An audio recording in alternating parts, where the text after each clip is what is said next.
भटकते पहियों का आखिरी सफर। लिखा है R.L. स्टाइन ने, जो गूज़बम्प सीरीज के दिमाग हैं। पुरानी बस खांसते और थूकते हुए रुकी। धूल उड़कर खिड़कियों पर जम गई। अंदर बैठे लड़के कराह उठे। उनका फील्ड ट्रिप एक बुरे सपने में बदल गया था। बस का नाम था वॉन्डरर, लेकिन अब ये कहीं नहीं भटक रही थी। ये एक पहाड़ी रास्ते पर फंस गई थी। दोनों तरफ पेड़ थे, जिनकी शाखाएं पंजों की तरह लग रही थीं। लड़के इस ट्रिप के लिए बहुत एक्साइटेड थे। उन्हें पहाड़ों में एक पुराने किले को एक्सप्लोर करना था। वे सेंट जूड्स स्कूल के स्टूडेंट्स थे। उन्हें हिस्ट्री में ज्यादा इंटरेस्ट था, लेकिन अब डर धीरे धीरे बढ़ने लगा। बस के अंदर हवा भारी लग रही थी। बाहर का जंगल उन पर हावी हो रहा था। कुछ गड़बड़ लग रही थी। लड़कों में फुसफुसाहट शुरू हो गई। वे कहां थे? इतना सन्नाटा क्यों था?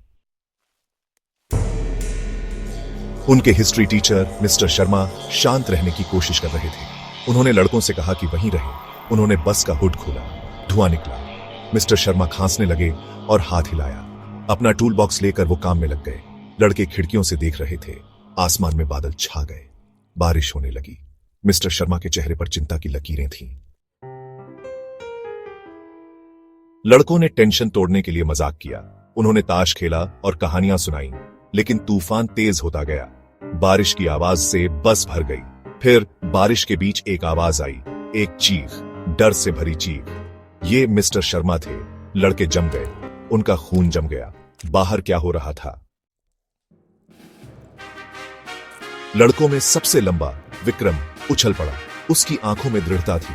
वो डर से नहीं घबराया। उसने एक फ्लैशलाइट पकड़ी। हमें मिस्टर शर्मा को ढूंढना होगा, उसने कहा। उसकी आवाज दृढ़ थी। दूसरे लड़के हिचकिचा रहे थे, लेकिन विक्रम की हिम्मत बाकियों में भी आ गई। एक एक करके वे उसके पीछे बस से उतरे और तूफान में चले गए। बारिश उन पर बरस रही थी। पेड़ों के बीच हवा तेज चल रही थी। फ्लैशलाइट की रोशनी अंधेरे में नाच रही थी। वे मिस्टर शर्मा को बेचैनी से ढूंढ रहे थे। तभी उन्होंने उसे देखा। कीचड़ वाली जमीन पर लाल रंग का एक धब्बा, खून। विक्रम का दिल तेजी से धड़कने लगा। उसने फ्लैशलाइट चारों ओर घुमाई। खून झाड़ियों में गायब हो रहा था। मिस्टर शर्मा कहां गए थे? परछाइयों का झोपड़ा। वे खून के निशान का पीछा करते रहे। ये उन्हें जंगल में और अंदर ले गया। पेड़ घने हो गए, रोशनी को रोकते हुए। हवा भारी और नम थी। वे एक खुली जगह पर आ गए। बीच में एक टूटा फूटा झोपड़ा था। इसकी खिड़कियां अंधेरी थी, जैसे खाली आंखें। दरवाजा जंग लगे कब्जों पर चरमराता हुआ खुला। विक्रम की रीढ़ में सिहरन दौड़ गई। कुछ ठीक नहीं था। धुंध में एक परछाई। वे सावधानी से झोपड़ी के पास पहुंचे। सड़ांध की गंध उन्हें आई। हर कोने से मकड़ी के जाले लटके हुए थे। फर्श पर धूल जमी थी। वे अंदर चले गए। फर्श की लकड़ी उनके वजन से कराह उठी। अचानक परछाई में एक आकृति हिली। अंधेरे से एक लंबी परछाई वाली आकृति निकली। उसकी आंखें एक अजीब रोशनी से चमक रही थीं। लड़के डर के मारे हांफने लगे। फंस गए! आकृति झपटी। लड़के चीखे और पीछे हट गए। वे झोपड़ी से बाहर भागे और तूफान में चले गए। वे तब तक नहीं रुके जब तक वे बस तक नहीं पहुंच गए। वे अंदर घुस गए और दरवाजा जोर से बंद कर दिया। वे एक साथ दुबके हुए थे। उनकी सांसें तेजी से चल रही थीं। वे फंस गए थे। वो प्राणी क्या था? मिस्टर शर्मा कहां थे?